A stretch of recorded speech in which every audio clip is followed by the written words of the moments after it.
Pam, I just maybe just start off. What are like three good tips that you would give to somebody to do a terrific application? So first of all, don't wait until the day of the deadline to start writing the application. Don't, tied to that, don't decide that you're not going to submit it until the last hour or 30 minutes. Because we've actually had people have their hearts broken because they get everything submitted except the little 1 minute selfie video we ask you to do. Their internet connection cuts out or is slower than they expect, and they are not submitted by the deadline. And we don't take any late applications. So that's like, sounds simple, but that's really one of the best things. Another really good thing to do is have someone you trust read it. Read your material and just back read you. We're not trying to make the language perfect, but you may be saying something that they say to you, I don't understand what you're talking about, and it'll help you clear it. So get yourself somebody who can give it a second set of eyes to read it. And the last thing I would say is be your authentic self. Don't try to guess what we want. Propose something that you want to work on that is dear to you, and be able to explain why. Great. Those are fantastic. And again, don't wait till the last hour. So please, I know journalists love to just make it before deadline. We've all done that to some degree, but give yourself a little space here so that you don't stress out. Okay, the questions are already coming in, Pam. Mm-hmm. What makes a successful fellowship? Well, that's why don't you say a few things and I'll say a few things on that. Okay, yeah. So, really what makes the successful fellowship most important is that you bring your complete self to the fellowship. That doesn't mean it consumes your life. Your life goes on, but that you are setting aside other professional obligations and that you come ready to go on this sort of, I'm going to sound California-like now, this journey or this adventure that the fellowship becomes. And that you be open to learning new things, open to challenging assumptions you may not know you have, so that you're very open and that you don't try to come with all the answers. That is, I think, the most important thing that leads to a successful fellowship. Yeah, I think just riffing off of that as well is it's that people are take advantage of this great opportunity. So we have obviously we're at Stanford. We're both sitting here in our offices today for you, and you have a cohort of which you are would be a part of, and to tap into all of those great minds and hearts and spirits, and to work with your advisor to help really. For you to get to, I like to say, and Pam, I'm quoting Pam now, hold yourself accountable. So we like to help you hold yourself accountable to what you're trying to get done this year as a fellow. So somebody has a question about what's a session, what is a fellow and coach session like? So what kind of coaching do we provide? Why don't you say a few things and I'll follow up too. Yeah, it's our coaching is very personalized. It's an individual session for a reason. We do a lot of things with the cohort. There are weekly events, programming, learning experiences together as a group. But your individual time with your coach, frankly, it's another case of, like Dawn just said, we each work a little differently. But at the end of the day, what we're about is helping you, and you'll work with your coach at the beginning of the year on how you want to work together. And so, you'll set your main goals for that quarter or whatever is currently top of mind for you. And then our job is to help you think about how you want to proceed, give you advice, be a sounding board, make suggestions of resources or people or approaches. And, I've had fellows come in and they want me to be their accountability partner, if you will, on deadlines. They want to hold themselves to a timeline on anything from I'm going to sign up for a swimming class to I'm going to contact 3 people who could help me with X. And so then they'll sort of recap that I'm doing this by this and this, and then they want to come back and report. It's like, so it works in a lot of different ways depending on the individual. So we work with you each on what's going to work best in our part. We think of it as a partnership. Right. So we have at the fellowship, we have 3 quarters. So one of the things that each quarter, we think about, it's hard to think about what are you going to accomplish the whole year. And so we like to think about it in those 3 chunks. And so helping the fellows each quarter with kind of what is their reset? What do they accomplish? What do they want to do next? I love the coaching with this fellowship. It's one of the things that just really feeds my soul, and it's the ability to get to know the person and to help them. So one of the things that Pam talked about deadlines. We all need deadlines to be able to accomplish things. And so one of the things that I like to do in my coaching sessions is by the end of this, 45 minutes or hour, say, okay, so what do you want to have done by the next time we meet? And 1 to 3 things that you want to do. So then those are things that the person is thinking about and working on, whether it be contacting people or making some progress on your project that you're working on. So, okay, lots more questions. So let's keep going. Ooh, I like this. I am in the final stages of editing my application. Good job. What recommendation do you have for that final edit? Ooh. Okay, I have one right away. Like, first of all, have somebody else read behind you. Every editor needs an edit. Every journalist needs an edit. So have somebody help read behind you so you don't make a silly typo mistake or just something is not clear. That would be one. What else would you do, Pam? Again, I would go back to what I said earlier. I would have someone read it. It doesn't have to be a journalist, but it might be helpful if it's a journalist. It doesn't have to be an editor, but have them read it and tell you what's coming through for them. Mm-hmm. What is the message they're getting? Even if what it ends up, you just have them read your answers to a couple of the questions to be sure that what you're trying to communicate is coming through. Because all of us, when we're writing about something we're really passionate about, sometimes, it doesn't come through as clearly as we want. So that would be my main thing. Yeah. I think something else I heard somebody say the other day to me when they were talking about helping somebody with their application. Sometimes we all are used to, as journalists, writing and photographing and covering other people. And so writing about yourself is not always the easiest thing. So thinking about, are you telling your story well? And so maybe talking it through with somebody who is or isn't a journalist, saying, what do you want to do with this fellowship and why? And as you talk about it, and then they say, you didn't write about that in your application.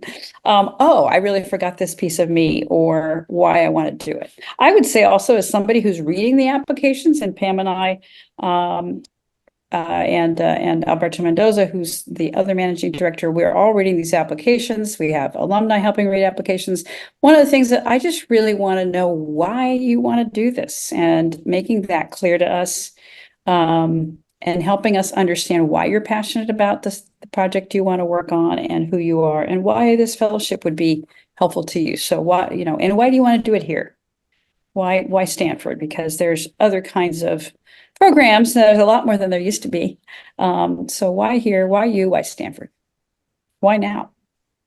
Yeah. Okay. Let's see. Do all of our references need to come from the journalism profession? No. Oh. No, and. Go. You want to take this, or you want me to? Go ahead. I can see that. And, it would be a good idea to have at least one person from the journalism profession. Yes. As a reference. The references should not be your mother or your brother-in-law, I guess, unless they've been your supervisor in journalism.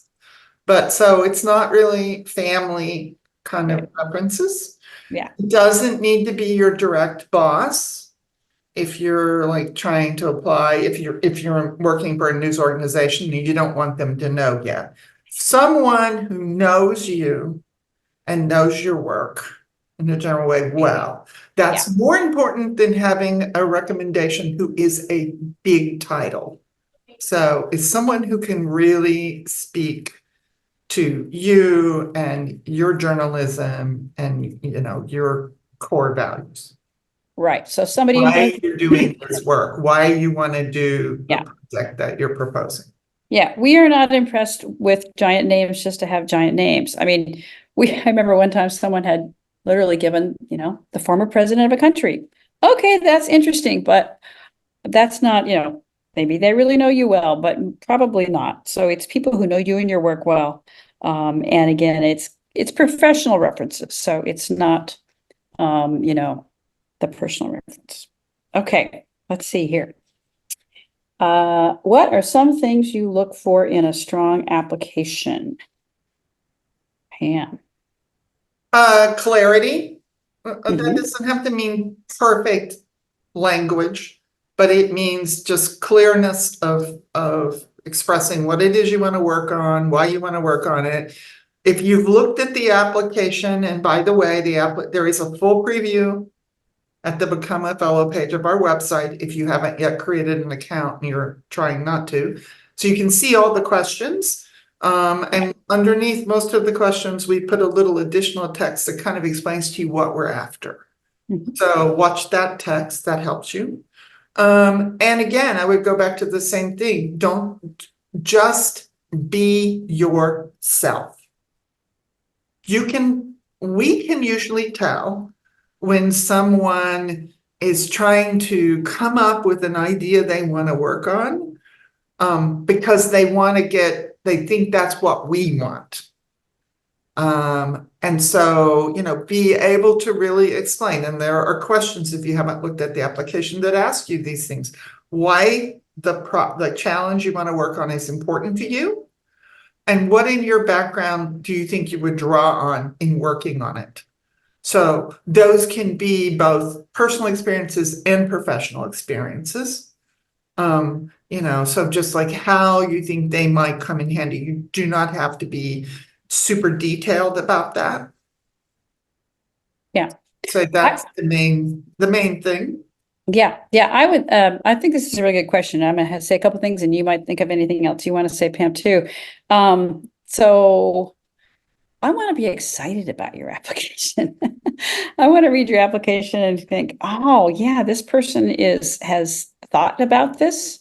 They've spent some time doing and thinking about this problem that they want to come up with the possible solution to work on, explore, test. And, you know, it doesn't mean you put all exclamation points on all over it. That's not what I mean, but it's having a sense of this person has got some energy behind this idea that they want to do. And that you explain yourself so that we can get to know you, because it's not a scholarship, it's a fellowship. So we are spending the year with you, and we want to think about who is in this class that will you know, be people who are generous spirits, who are curious and flexible and interested in helping journalism and the future of journalism, believe in journalism. So I think some of that coming through in your application would be really helpful as well. I'd say also answer the questions.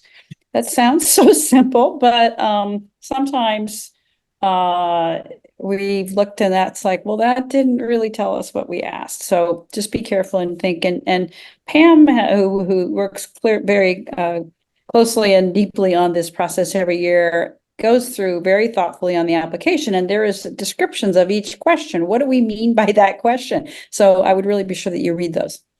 Anything else come to mind for you That's on it. that? Okay, great. All right, let's see.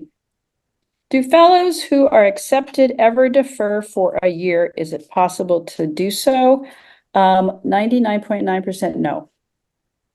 I'm just going to say we don't defer. Some programs may do that. We don't defer because we are pulling together a class this year, whatever the year you're applying. It's not like you're just kind of a generic peg that goes into a hole. And so no, we don't defer. I will say in a rare case, we have had somebody with a visa problem that was not their fault, who may we needed to work with them, but 99.9% no.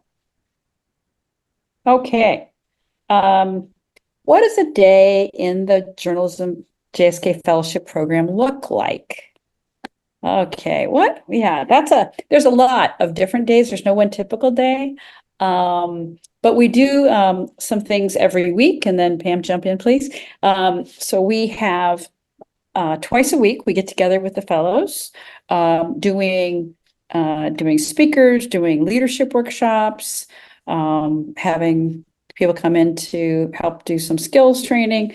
And we also then do a thing we call JSK Backstories, and it is a drama term, the story before the story of people arriving on stage. And it's every fellow gives a talk about their journalism, why they came to journalism, why this was a good time for them to do a fellowship, and their background. That's really a wonderful piece of the program. Fellows can sit in on classes. It is not a degree program. We want to be sure to tell you that. So, but there are classes at Stanford that people will sit in on to gain knowledge about something that they're interested in, some skills, and then really tapping into the whole resource of Stanford. So people are talking. It's not necessarily classes that sometimes get the most benefit for fellows out of Stanford. It's resources like there's 100 research centers here at Stanford. I was doing an advising session this morning with one of my advisees, and she was talking about she had coffee with a professor in the sociology department, and she was talking to someone else who is she had a class with last quarter and decided to follow up and have a separate session. So some meetings on campus, and then the fellows do a lot of things together, both helping each other with what they're exploring and also getting to know each other and forming these bonds that really last for a lifetime. Okay, what am I missing, Pam? I think you covered it. Everybody's experience, it's sort of hard to explain until you've been in it, but people chart their sort of individual path, but we're also a very strong cohort experience. So you other than your obligation and requirement to be in the sessions that we, the fellowship, the group cohort activities we organize, you're really the architect of how you spend your time and your year. We make suggestions, we help you because there's way more things that you can do here or engage with than there are hours in the day. So those individual coping sessions in sort of the orientation we do at the beginning and at the beginning of each quarter, we help you work your way through what your roadmap and priorities are going to be. Right. So everybody's program is different, but with some shared experiences and opportunities to really connect and draw on each other. Fellows learn the most from each other. I think fellows learn way more from each other than they learn from. There are many wonderful marquee professors at Stanford, and it's an amazing community. But they learn more from each other than any of the other many resources overall, I think, by the end of the year. No question. I think, and Pam and I were both fellows, and I think that was one of the surprising, wonderful things for me was also the international fellows. I was a US fellow in San Francisco, and I had, done some reporting overseas in other countries, but to get to know really closely journalists from Kenya and Denmark, all around the world, was really, really amazing. I also want to say, there is a little bit.ly link under Pam and my name there in Zoom, and it goes to our Become a Fellow page. And you've probably been there, but if you haven't, please do. And the Become a Fellow page on our section of our site has everything from preview of the application, yes, the application link, but I would really urge you to go to something called the Fellowship Experience. And we've added some information there about what it is like to be a fellow.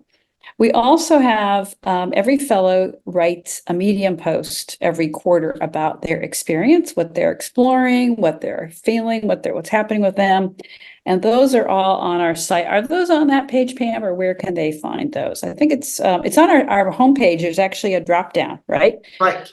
That says, I forget, fellows posts. I'll think what it is. You could find it. And it is Medium posts. So that's a really fun way to think about understanding what fellows are thinking and doing as fellows, because it is a little bit hard to just encapsulate here. Yeah. Okay. Let's see. Do you have any tips for making an engaging selfie video? It's the last part I have yet to create. Everybody leaves that to the end, I feel, but don't leave it too far. Okay.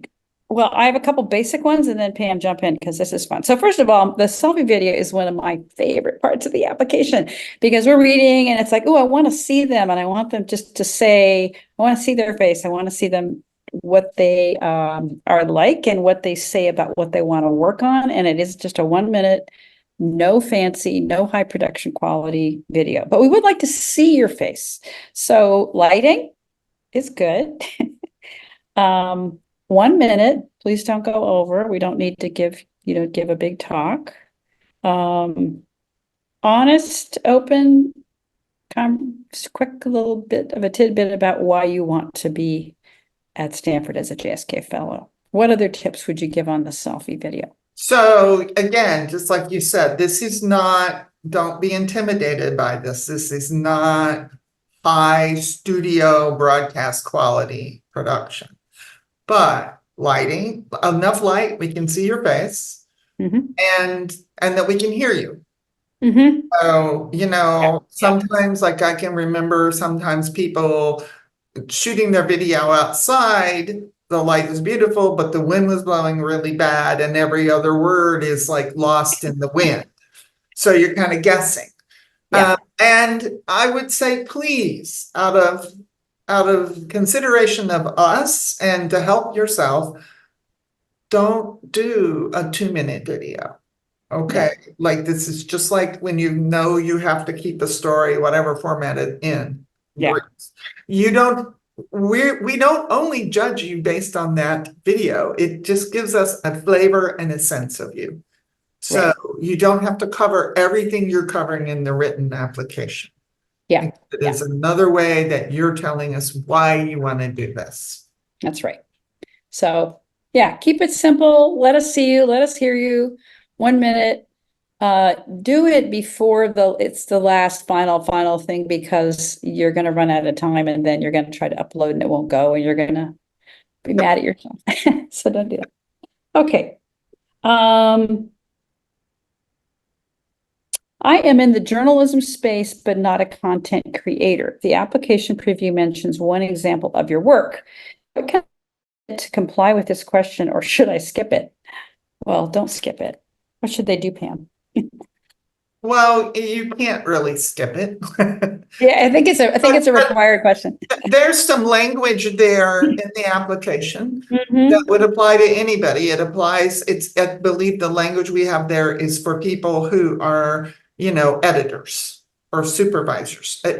Whatever you're doing, if you're not, quote, a content creator, as in you don't have a story example or an audio example, I mean, in any format, write us, you can submit in a PDF and there's a little information there, is you can describe either something that you've reported on or done or contributed to. If you're not the content creator, explain what your role was, what you brought to it, and give us a link to it. And literally, if there's not a link to something, then just describe to us what it is you do, what your role is, and what your part in that process is. So Great, thank you. Yeah. Thank you. Yeah. So, look at what it says, which again, I think it says it specifically about maybe editors or managers, senior managers. It applies to you. Kind of follow that template. This is a good time to say that if anybody has questions about this that you're not getting answered today, look at the FAQ on the Become a Fellow page. And if they're not answered there, send an email to jskfellowships@stanford.edu. We will do our best. Someone will answer you. Now, if you send that email a half hour before deadline, you are probably not going to get an answer before the deadline. So, but we watch that box all the time. We share answering things. Mary Beth Bach of our team, who's our selection coordinator, answers a lot of them, pushes things over to us if we need to help answer. So if your question isn't getting answered today, either in the Q&A text or by Dawn or I. We have a lot of information on the site. We have that FAQ, but you can also email us at that address. Dawn, related to this, I saw someone is asking about what if they work in audio. Okay. And yes, you can submit a work sample in audio. Don't give us an hour or an hour and a half. We get a lot of applications. And, we have alumni helping us review things. And so, respect our time. But yes, you can upload it and either a link there, or that's probably the best way to submit it is just, you can put a link on there or on a PDF and upload it. Yeah. And if you need to describe what your role was in it, you can put it in that PDF, put the link, and then upload that. And the question about the audio, I've seen that question now. They're working on a podcast that's not been released, and my employer is willing to let me send a preview that is currently not available online. So sure, send us however you can. And obviously we're not going to go share it with everybody else since it's not been released. But yeah, be kind to us about how long that would be. I also see, so if you have an issue with whatever format, when you say it's not public. Yeah. I don't know like what format it's in or anything. So if you hit an issue with uploading or something, try that soon and then email us and we will figure out what to do. Yeah. But someone else is saying something about a registration error, trying to something, having a re-registering or registration login error. The first thing to do, and there's a place there to do it, is that's probably an issue at the software level. So reach out to the help team, SurveyMonkey apply, and there's a button there where you can ask for help, and do that soon. Good. Yeah, soon is good. Well, here's a completely different question, which I love the question I want to talk about. What assistance or benefits do spouses and partners of the fellows receive from the program? So Pam, let's talk a little about families. So families are a big part of our program every year.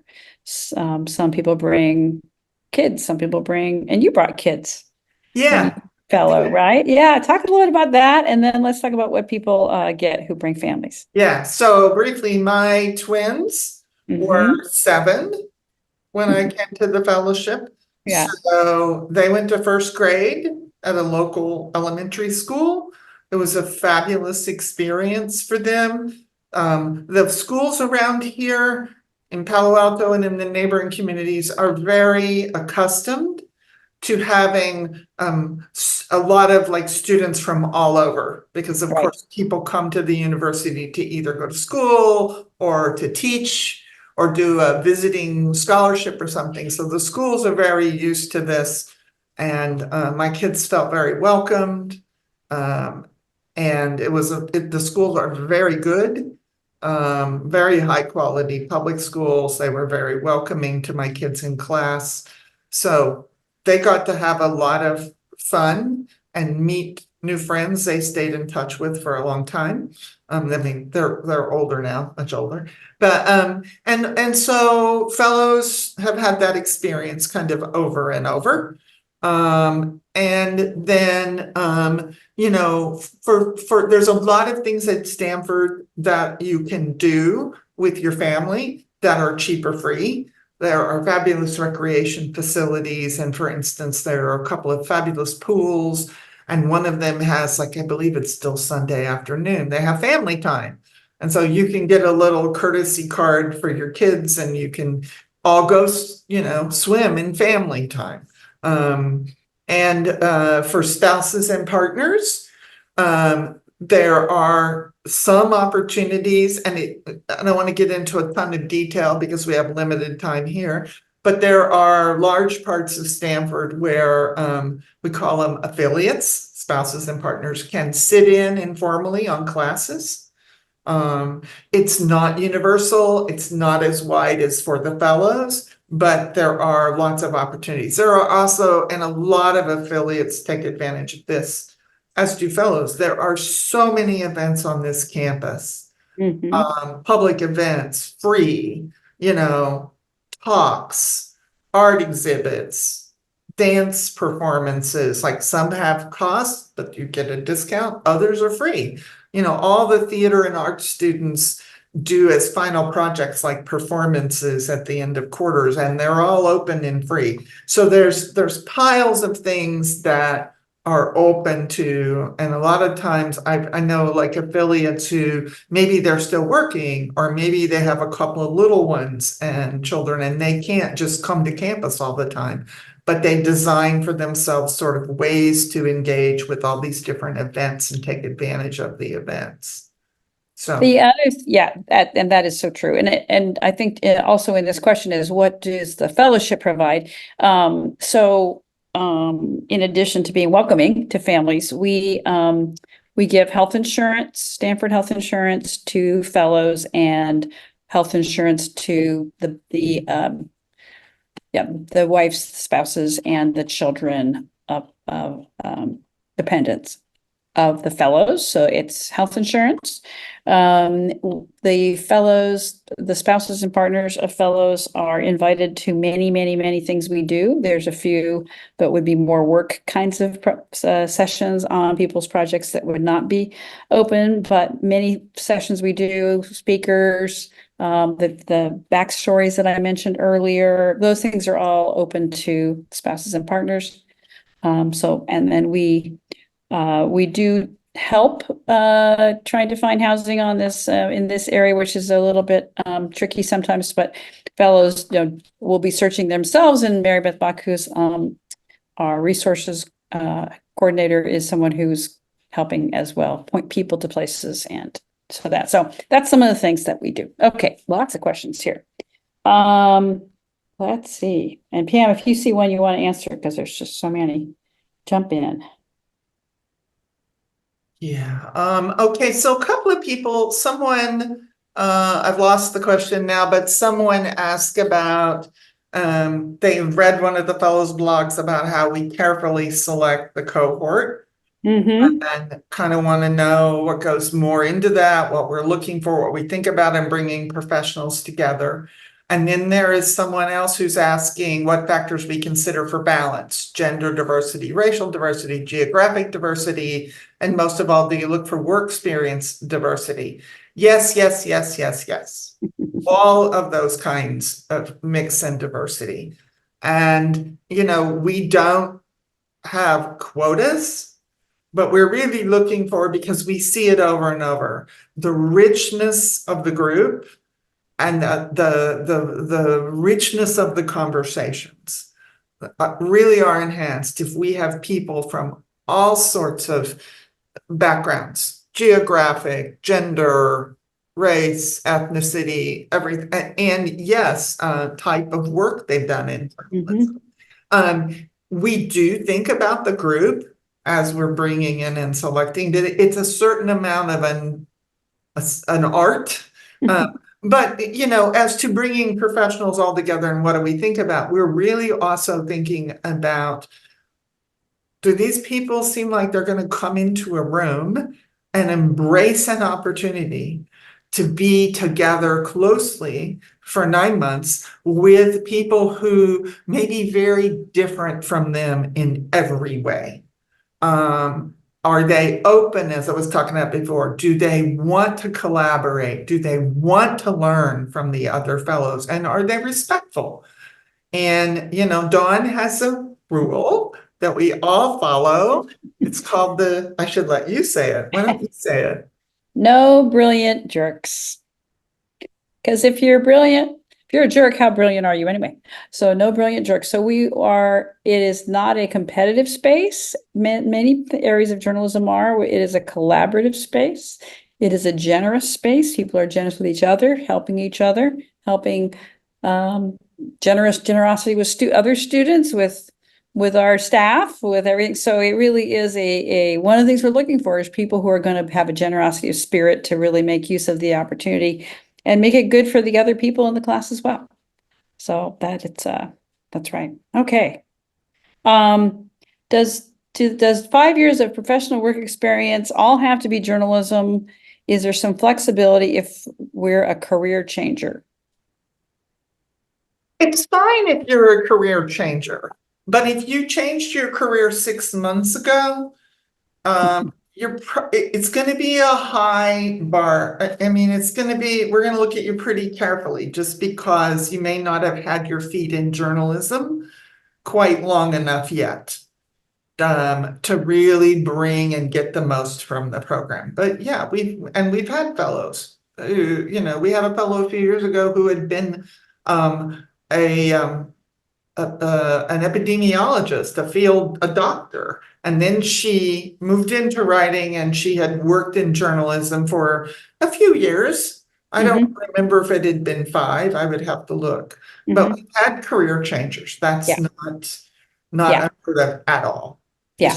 Our program is not for the purpose of you making the career change, is what I would say. Right. So, I know sometimes people will apply because they might have done a little bit of volunteer writing, but they really want to move into journalism. And, they're seeking sort of some basic journalism skills. So our program isn't really the right fit for that. Yeah. The other reason for the 5 years that we've seen over and over is if it's not a graduate degree program, it's so to have some journalism experience under your belt. So you are having a chance to be reflecting and thinking on the journalism you've done, what's happening in the field, so that you're bringing, you're contributing when you come to this class of fellows. So that's why we want at least 5 years. Okay, here's a fun one. I'm a choir singer. Will there be opportunities to audition for choirs on campus? Yes, probably. There has been, I'm just trying to think, I know at least one fellow who sang in Stanford Symphonic Chorus. So it's not guaranteed you get in, but you certainly could audition. Someone in my class did. Oh, okay. And one year, not that many years ago, one of the fellows I was advising, I think she played the cello. She auditioned and played in the Stanford Orchestra. That's right. Yeah. And theater, we had a fellow who was in a play on campus, a couple of them, I think, actually. So there's definitely opportunities, and I think that would be a yes. Okay, let's see. Does it count against an applicant if they had other full year fellowships previously? It was 2.5 years ago. It'd be 3 years before the JSK if I were successful as an applicant. So it's not we don't think you should never have ever had a fellowship before. That's, some people do fellowships. What is probably not the best thing is if you've had, 3 in a row every year and then you apply for us, we're like, is this the best year for you to do this? Is this a year for somebody else to get an opportunity? Where are you heading with your fellowship? So I think that would be, you could, and you just want to think about where that is in your career, right? Would you agree, Pam? Yeah. So Don, someone is asking, what if the problem I want to work on doesn't neatly fit into the program's listed call to action themes? Yeah. So those are pretty big ones. I would say. So most questions do fit in. If you want to make a case for why what you're exploring is really powerfully important for journalism right now, go for it. Those themes are an attempt on our part, and things do change somewhat to really help fellows focus on not little things, but big things going on in journalism. So make a case, but it might fit in there in some way. Yeah.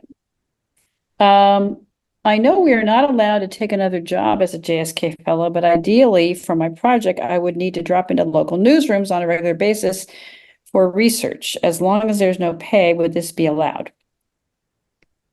People have, the word research is a little bit of a flag for me. I'll just be honest, because we're not a research program, but if what you mean, and I'm thinking of a fellow from a few years ago who made a big list of newsrooms that he wanted to visit, and he went to a number of them and had great conversations about local news and the state of local news.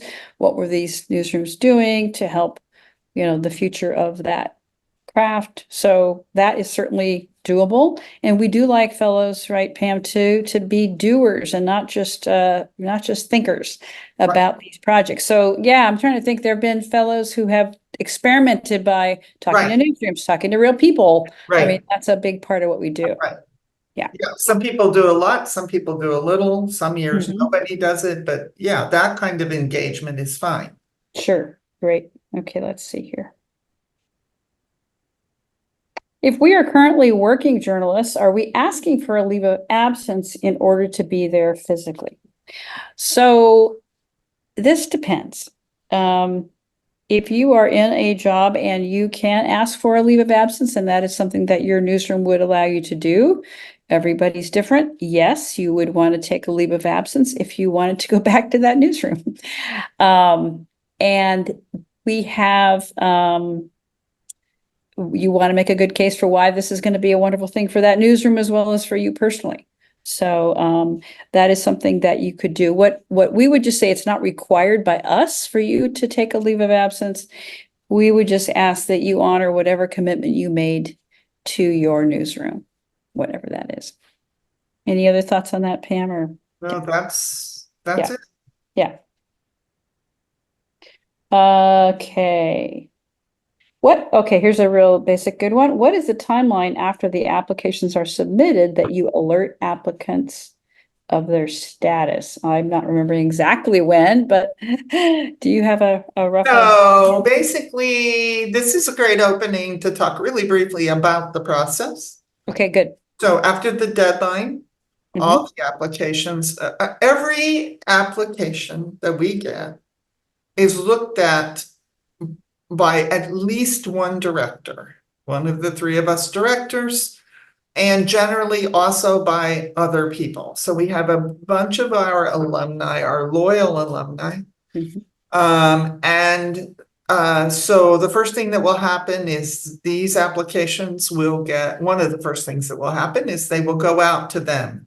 And every US application is reviewed by two alumni who work separately.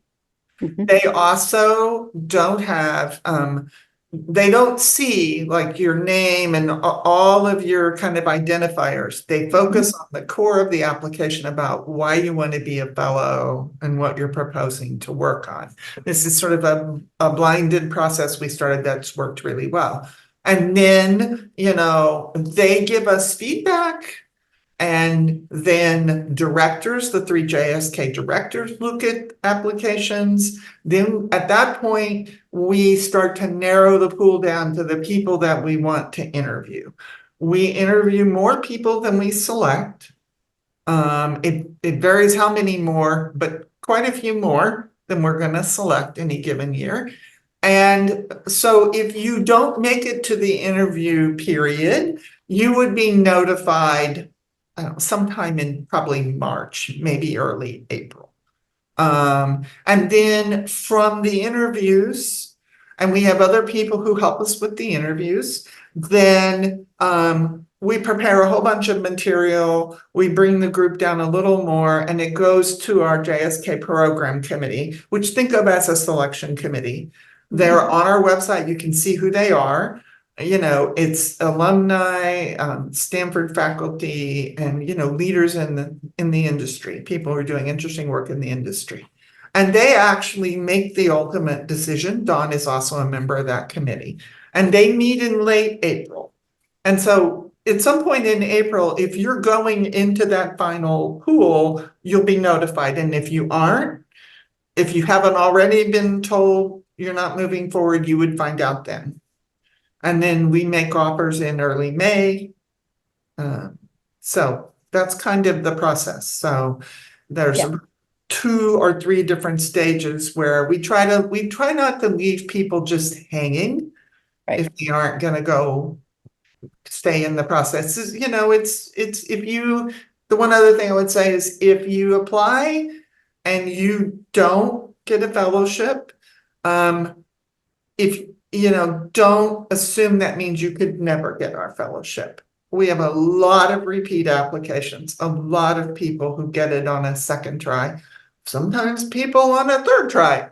So, don't lose heart. And in fact, every year for as long as I can recall, every class has had someone in the class who has gotten in successfully on their second, or yes, maybe their third application. So it is, persistence is a good journalism value, as I like to say. And so it is definitely worth considering applying again. If you don't get in, there's just only so many spots, and there's too many great, fantastic people for us to all give fellowships to. One tip, hopefully you get in, but if you don't just take your old application and ship it to us again the next year. We change things anyway, so you wouldn't be able to do that. But think about what happened in that year. What have you learned? How has your mindset changed? What things are informing your thinking that you're going to want to talk about for a new application? You could still have the same idea if it is your burning challenge and your burning curiosity, but do that. Okay. Let's see. What kind of Stanford resources do fellows typically take advantage of? Oh, so many. I'll say a few, and Pam, let's just popcorn it and jump in. So we talked about, obviously there are wonderful artistic resources and theater and speakers. Every day there is somebody on campus speaking, somebody often with a free lunch. So there's all those kinds of things. The faculty and researchers at Stanford, the 100 research centers I mentioned, the very diverse, interesting centers and programs here at Stanford have tons of people that fellows have tapped into having coffee with, sometimes really doing some research work together, not research, but as much as learning from them and having them help them inform their thinking about their journalism challenge going forward. And so those are all kinds of things. I am a big fan of the Stanford pools, where I certainly spent some time. And so the athletic, but also just the different kind of serendipity that happens when you're on a campus like this with researchers and students. Sometimes there have been fellows who've worked with students, right? There are some this year that are tapping into some students for little AI journalism work. What else, Pam? Well, there are also, and it really varies year to year because the student body changes every year. Right. There's overlap, but there can be very interesting student meetup groups. Mm-hmm. So, a few years ago, there was a very active sort of group of computer science and business and other students who started like doing weekend hackathons about once every other month or once a quarter, tackling some social problem. Right. And like they'd spend all weekend, and fellows were able to go to those if they wanted to do that, and they'd be trying to make prototypes. A lot of those kids are all graduated by now. That group kind of died down. I honestly don't know if there's one coming back up. And also at the business school, there's different groups. So there's ways to kind of find those things. And they vary. You could hear from an alumni from 5-6 years ago about some great student meetup group they did, and it might not be here now. Yeah. But there will be something else in its place. So that's another way to tap in. Yeah. So when you said alumni, I immediately, of course, thought about our alumni. right. And that is something that we haven't been asked about today, but I love to talk about, and we can just say a few things. So one of the benefits of being a JSK Fellow is you are joining a community of people around the world that is hundreds and hundreds of people strong. All of them have had different, but there's a similar thread to their experience about being a JSK Fellow and are really wanting to help each other, learn from each other, stay connected, especially certainly your own class, but broader than that. So we had an alumni reunion this past summer with like 400 more people from dozens of countries and their families, and Pam, your sons were there with other people, other kids in their class from Chile and the UK and other places who all knew each other. So there's this community that is built, and that is something that we really try to foster, those relationships and connect people. We have a couple of alumni meetups coming up. We do them virtually, we do some in person. So the alumni community is something to know. Okay, here's an interesting one. I work in storytelling content for tech. What advice do you give fellows that have signed an NDA? One thing I'm going to say while you're thinking, what you are doing here with your fellowship is not a secret. And so we ask you to write about it in Medium posts. We ask you to be creating something that will be helpful more broadly in journalism. I don't quite know with this question whether you mean you signed an NDA so you can't talk about what you do or what, but what you're doing as a fellow is public. Right. Say that. You Yeah. have to be able to be public about what you're working on as a fellow. Yeah. Because you can see, as Don pointed out, the current fellows just like right before Christmas posted their first Medium posts about what they're exploring and what they're doing. So, if your MBA, it's very hard. The reason I was sort of frowning is MBAs have some standard things, but there's also really different things. So if you mean you can't tell the world where you work, then, we can usually work our way through that if we're publishing your presence, but, we'd have to just talk about it. But as far as the work you're doing here as a fellow, that really has to be something that you can talk about publicly. Right, exactly. I was thinking about just we're getting down, we got 7 minutes left. There's a few questions that I think are pretty individual, and I would ask if we don't get to all your questions today, please email them to jskfellowships@stanford.edu so that we can deal with your specific questions. And I see a few questions that I would ask. Yes, email us if you haven't gotten an answer. But before you do that, if you haven't spent any time on our website, go to that Become a Fellow page. That's the link below our names. And we have lots of information there and lots of things linked off of it. And give all of that a look. Find the answer there, because that may be faster. We tend in this last week to get a lot of messages, and so we try to move as fast as we can. But we're also running a current program and working with current fellows and doing events, this week. So try to be sure to check there if your question is kind of more general, but we didn't get to it.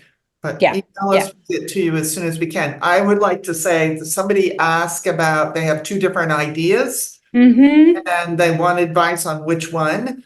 I'm not trying to be mean. I'm not going to tell you which one, but what I'm going to tell you, the advice I can give you is, which one do you care about the most and most want to work on? Yeah. Your application will be the strongest it can be if you're focused on something you really care about the most. And even if you care about both of them equally, flip a coin. And I'm not trying to be, sort of flip about that, but it really matters. It's not like it just doesn't work to try to think of which one would we want the most. Yeah, pick one. So we're at the point in the webinar, we're at the point in the application period where there are people who have started an application and they're thinking, should I really do this? And there are people who haven't started one that are like wondering, oh, am I going to get in if I do this? And I would just say, do it. Apply. Do not miss this opportunity. Your future self is going to thank you for applying and taking the time in this next week to, take a day off work, do something, spend a little time with your application so that you can get it in and hit submit, because we are waiting for your application. We are eager and looking forward to seeing applications from all of you. If you're here at this webinar, and just check our little eligibility criteria, but you probably should apply. Do it. And it's just one that sometimes people talk themselves out of it. And I find a number of people over the years say, you know what, I'm really glad I wasn't. I was kind of nervous. And then I decide, you know what, the heck, I'm going to do it and finish it and send it. And they became fellows. And so every year that happens. So be, again, don't don't miss this opportunity. Yeah. Be sure that you do that. Yeah. Any final thoughts, Pam? We just got a couple minutes. Yeah, just like to reinforce what you said, don't overthink it. I mean, Yeah. put thought into your application, but don't overthink the decision. You know, you have nothing to lose. You'll never know what would happen if you didn't apply. So, you know, and secondly, I will go back to that Become a Fellow page. And if the other thing that you may find helpful there is we've had a couple of earlier webinars and the replays are there on the Become a Fellow page. And a lot of questions in the one last week haven't been asked today, but they were asked last week. And there's some really great material there. So, you know, they're right there on the near, just below the top section of the Become a Fellow page. So those may be really useful. And those webinars, which are on our site now, the ones that are up there were interview conversations with alumni. And so they have a perspective. I mean, we're both alumni, but they were more recent alumni, and they can talk about what their experience is like. So you get that viewpoint of what it's like to be a fellow from their perspective. So I would encourage you to do that. So that's an easy way to know more about. And again, questions that weren't asked today that you might go, oh, shoot, I forgot I was going to ask that question. It might be answered right there. Right. So, what time is the deadline, Dawn? What time? The deadline is 1 week from today. Isn't that amazing? Wow, where'd the time go? It is Wednesday, January 24th, 1 p.m. Pacific, not 1 p.m. Eastern, not 1 p.m. whatever, pick a time zone, Pacific time. A minute after the deadline is not on deadline. So really do be sure to get in. Don't miss deadline, be a good journalist. And have fun with it. And we're looking forward to reading your application. We hope you send it soon. And again, don't overthink, just apply. And thanks for being here today. We really appreciate the interest, the conversation. Pam, it's always fun to talk with you. We're sitting here in our offices, we're on Zoom. She's just next door. And looking forward to, we're excited. We want to read your application. So thanks for the great questions, everybody. Yeah, good questions. Thanks, everybody.